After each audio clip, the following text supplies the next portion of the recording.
अजब रमा राघवची जोडी। अश्विनी किती गोंधळ घालतेस? काका मी अजिबात गोंधळ घालत नाही। आपल्या घरात नेहमी जे काही वाईट होतं ना ते फक्त या रमामुळे होतंय।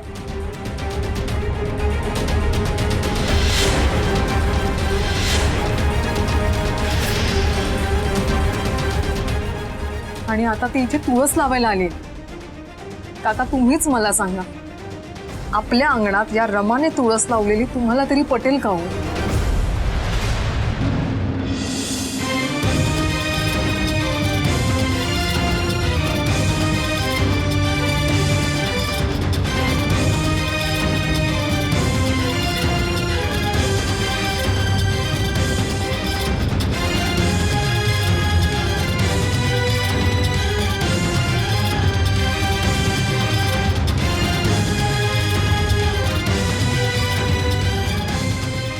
तुळस लावणं हे पवित्र काम असतं, तेव्हा ते करण्यापासून कोणी कोणाला थांबवू शकत नाही।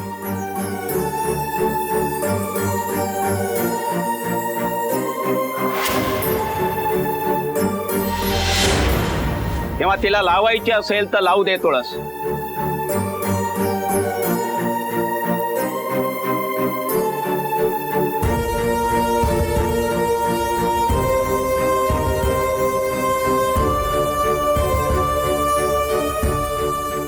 पण का तू कशाला तमाशा करतेस? बाबा तिला विरोध करत नाहीये, तू कशाला थायथायट करतेस? मी तुझी बाजू घेतली खरी, पण तू दिवसेंदिवस कठीण करून ठेवतेस।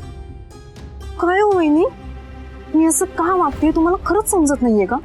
की तुम्ही पण आता या सगळ्या घरच्यांच्या दबावाखाली येऊन मला गप्प करताय।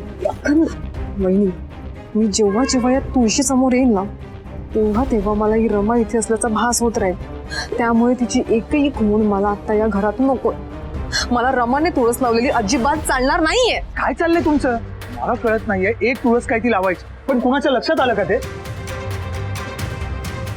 तुम्ही दोघी घरात असून सुद्धा विसरला। हा, आई आणि आजी सुद्धा विसरल्या, पण रमाने लक्षात ठेवून तुळस आणली तर तिचे आभार मानायचे की तिला असं दुखवायचं? आई, आजी आणि आबा सुद्धा म्हणतायत ना की रमा तुळस लावेल, मग रमाच तुळस लावेल।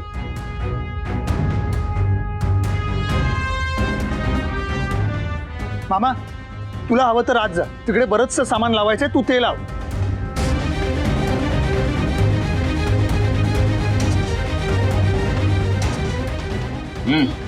चला आता वेळ काढू नका, तुळस लावून घ्या, म्हणजे त्या मुलीला लवकर निघता येईल।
काय चाललंय हे सगळं?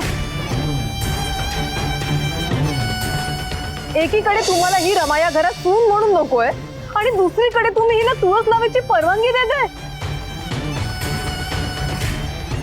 तुम्हा सगळ्यांना काय वाटलं? हे जे काही चाललंय ते मला कळत नाहीये का? पण मी पण आता जरा स्पष्टच सांगते, मी हे होऊ देणार नाही म्हणजे नाही.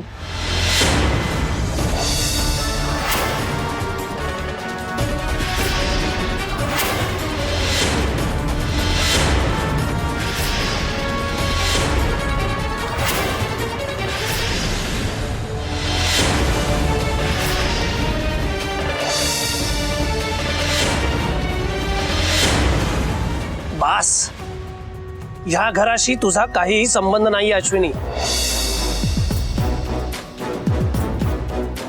त्यामुळे तुला काय मान्य आहे आणि काय नाही ह्याच्याशी मला देणं घेणं नाहीये.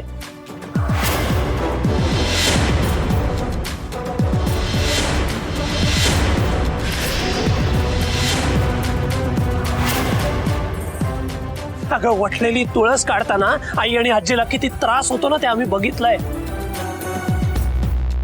त्यामुळे या तुळशीचं साधं पान तोडतानाही 10 वेळा विचार करतो आम्ही. आणि तू ही कोवळी तुळस सरळ उपटायला निघालीस.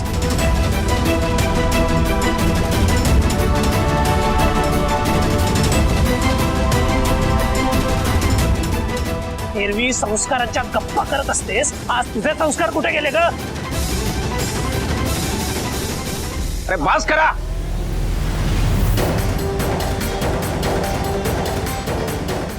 अरे नव्या घरात येऊन काही तास उलटत नाही तर भांडताय का तुम्ही?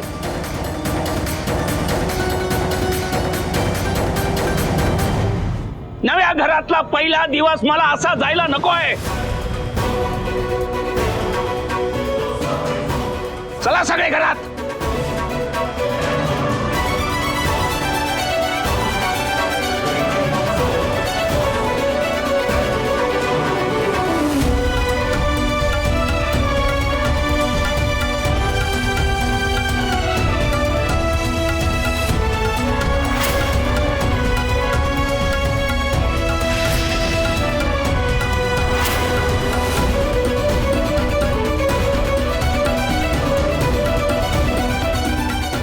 राघवा, ऐकलं नाहीस का? घरात ये.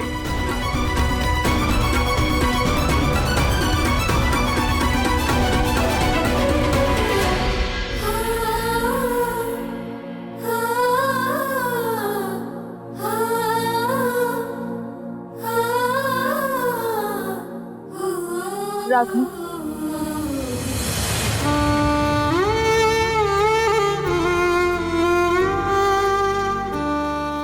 मला दारातली तुळस नाही, या घरातली लक्ष्मी होऊन तुळशीला रोज पाणी घालायचं.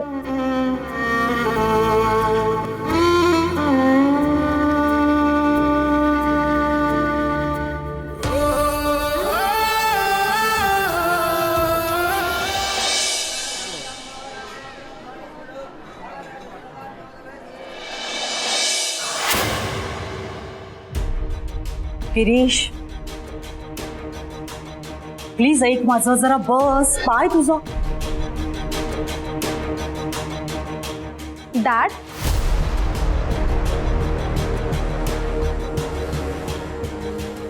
डॅड, अरे काय झालं? तू असा उभा का आहेस इथे? काही झालंय का? काही प्रॉब्लेम आहे का? टेन्शन मध्ये दिसतोस तू. सांग ना मला, काय झालंय? मला काहीही झालेलं नाहीये रमा. आणि काय आणि कसं या गोष्टींचा आता मला विचारही करायचा नाही. पण आता तू मात्र एक गोष्ट करणार आहेस. यापुढे राघवला तू कधीही भेटणार नाहीयेस.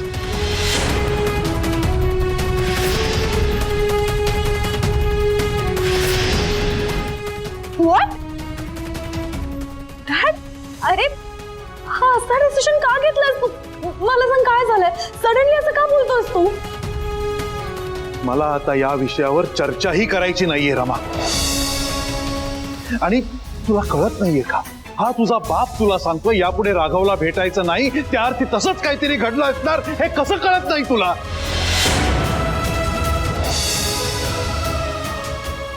अरे पण डॅड, आमचं एकमेकांवर प्रेम आहे माहित आहे ना तुला.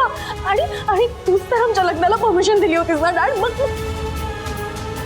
परमिशन दिली होती, आता माझी परमिशन नाहीये. आणि गिरीश तुझ्यासाठी गेला होता पुन्हा एकदा पुरोहितांकडे, पण त्या गुरुजींनी पुन्हा त्याचा इन्सल्ट केलाय. लक्षात येतंय तुझ्या? डॅड, तू मला सांग ना, काय बोललात ते मला सांग प्लीज. हा, ते तू मला विचारू नयेस आणि मी तुला सांगू नये. मला त्या गोष्टींची आता आठवणही नकोय. हे बघ डार्लिंग, तुझ्या लग्नासाठी तू आमची परमिशन मागितली नाहीस तरी आम्ही ती तुला मोठ्या मनाने दिली. पण त्या पुरोहितांची ना लायकीच नाहीये की त्यांच्याशी काही संबंध जोडा. आम्ही त्यांना इतका मान दिला आणि त्याने काय दिलं तर फक्त अपमान. आणि हे फेकलंय तोंडावर. हे सगळं काय आहे डॅड? बघ, तूच बघ.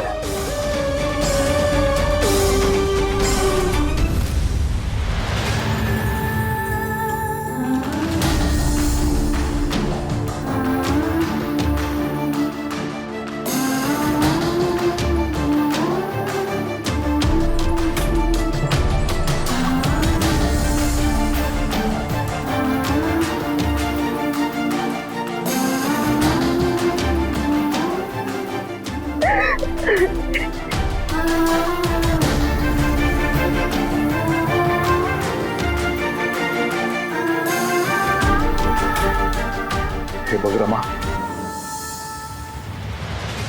या सगळ्या वस्तूंमुळे तुला राघवची आठवण येऊन त्रास होणार असेल ना, या सगळ्या वस्तू घराबाहेर फेकून दे. आणि मी तुला फायनल सांगतोय, यापुढे तू आणि राघवनी एकमेकाचं तोंडही बघायचं नाही.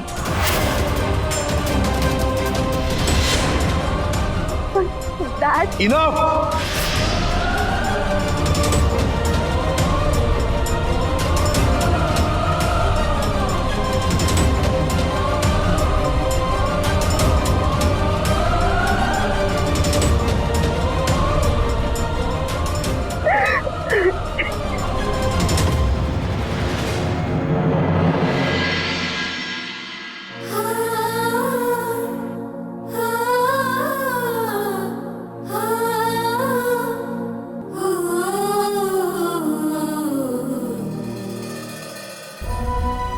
राघव, मला दारातली तुळस नाही, या घरातली लक्ष्मी होऊन तुळशीला रोज पाणी घालायचं.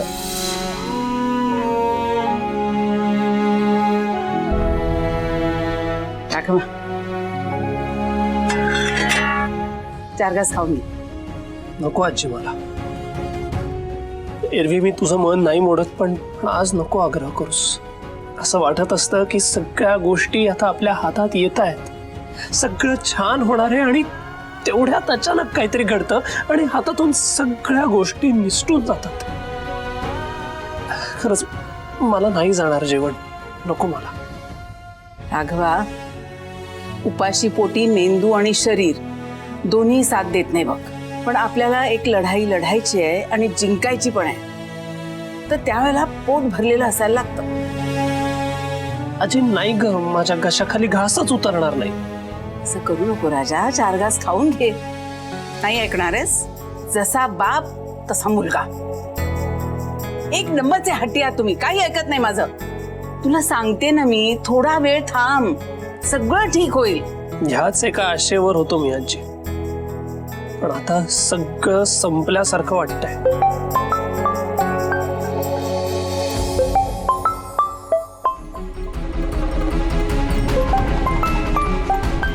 फोन घे. हो हो, मी जाणार आहे, मी इथे थांबत नाहीये. तर असं एक काम कर, ठमी समोर असा मोडून पडू नकोस. आता तिला कोण सांभाळणार? आता तूच तिला सावरायचं आहेस. कळलं?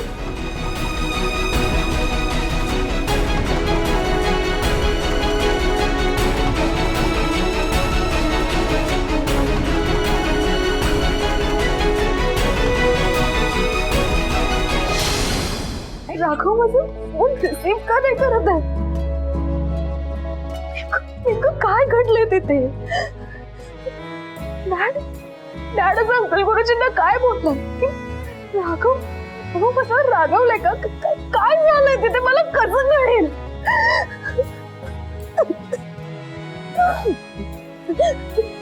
काय करू? मी आईंना कॉल करते. नाही नको आईंना कॉल करायला नको. राघव मला फोन करेल ना, त्याच्यासमोर अंकल गुरुजी असतील म्हणून त्याने फोन उचलला नसेल, पण तो मला कॉल बॅक करेल. यापुढे तू आणि राघवनी एकमेकाचं तोंडही बघायचं नाही.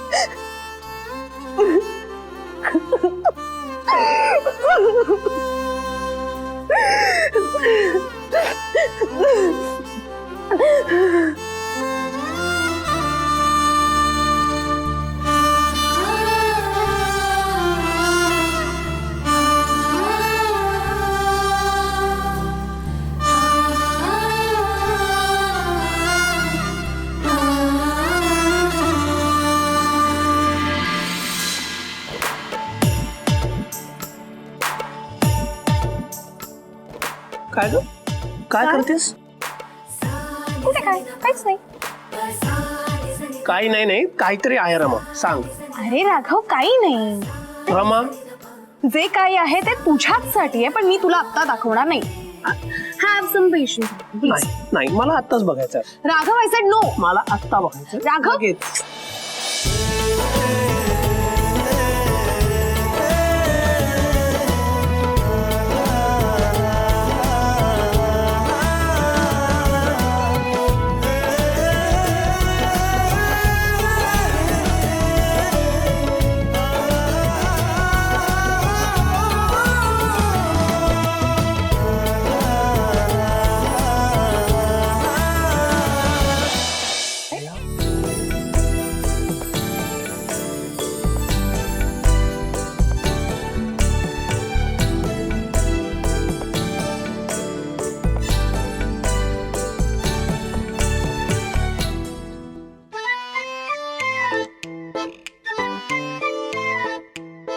अरे वा, किती सुंदर विणकाम केलंय सर. आवडलं? खूप आवडलं मला. ही आपल्या प्रेमाची आठवण आहे. तुझ्या बर्थडेच्या वेळेला मला काहीतरी वेगळं द्यायचं होतं, म्हणून आईंनी मला शिकवलं हे विणकाम. तेव्हा फक्त नाव दिलं, कारण तेव्हा तू फक्त माझा फ्रेंड होतास ना. आता अंकल गुरुजींनी आपल्या लग्नाला परमिशन दिली आहे, त्यामुळे मग त्याच्या पुढे हे घर आणि इथे 2 एंटँगल हार्ट्स बनवणार आहे. राघव, आपण जेव्हा म्हातारी होऊ ना, तेव्हा हीच आपली स्वीट मेमरी असेल. ह्या सगळ्या मेमरीज आपण छान जपून ठेवू. रमा, लाडूबाई नाही, वेडाबाई असते. वेडाबाई. अगं, अजून आपल्या लग्नाचा पत्ता नाही आणि तू सरळ म्हातारपणापर्यंत पोहोचलीस. मगाशी मला म्हणत होतीस हॅव सम पेशन्स. आता तुझे पेशन्स कुठे आहेत? ए हॅलो, माझ्याकडे ना खूप पेशन्स आहेत. ओके, अच्छा. मी अगदी म्हातारपणापर्यंतचा प्लॅन केलाय, कारण मला तुझ्यासोबतच म्हातारं व्हायचंय.